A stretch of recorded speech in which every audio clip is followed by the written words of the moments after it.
নমস্কাৰ ধুনিয়া ৰিলছ আপোনালোকৰ বাবে এযোৰ হৈছে কটননিৰ খুবেই ধুনিয়া জোৰা কালাৰটো হ'ব ডাৰ্ক মেৰুনত ইয়াতে গোল্ডেন আৰু স্কাই ব্লু কালাৰ খুব ধুনিয়াকৈ কৰা হৈছে ফুলবোৰ আৰু চাদৰখনত এনেকৈ বুটাবোৰ কৰি দিয়া হৈছে ডাঙৰ ডাঙৰকৈ ধুনিয়াকৈ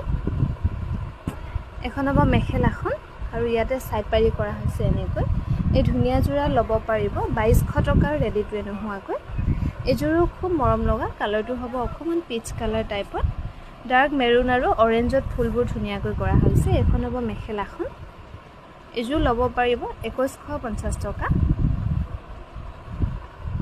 আৰু এযোৰ হৈছে খুবেই ধুনিয়া কালাৰটো হ'ব এচ কালাৰ ইয়াতে ইয়েলো আৰু গোল্ডেন গুণা ধুনিয়াকৈ কৰা হৈছে ফুলবোৰ চাদৰখন হ'ব এখন আৰু মেখেলাখন হ'ব এখন সাইড পাৰি থাকিব এনেকৈ এযোৰ ল'ব পাৰিব 2200 টকা ধুনিয়াকৈ 2200 টকাত ল'ব পাৰিব আৰু এযোৰ হৈছে খুব মৰম লগা ব্ল্যাকত সৰু সৰু বিন্দি বুটা কৰা হৈছে ইয়েলো আৰু বেবি পিংকত চাদৰখন থাকিব এনেকৈ আৰু মেখেলাখন হ'ব এখন আৰু সাইড পাৰি গিতে থাকিব এনেকৈ এযোৰ ল'ব পাৰিব 2150 টকা ধুনিয়াকৈ এযোৰ হৈছে খুবেই ধুনিয়া কালাৰটো হ'ব অকমান পিচ কালাৰ টাইপ সিলভাৰ গুণা আৰু ইয়েলোত বুটাবোৰ ধুনিয়াকৈ কৰা হৈছে এযোৰত সাইড পাৰি থাকিব এনেকৈ এযোৰ ল'ব পাৰিব 2200 টকা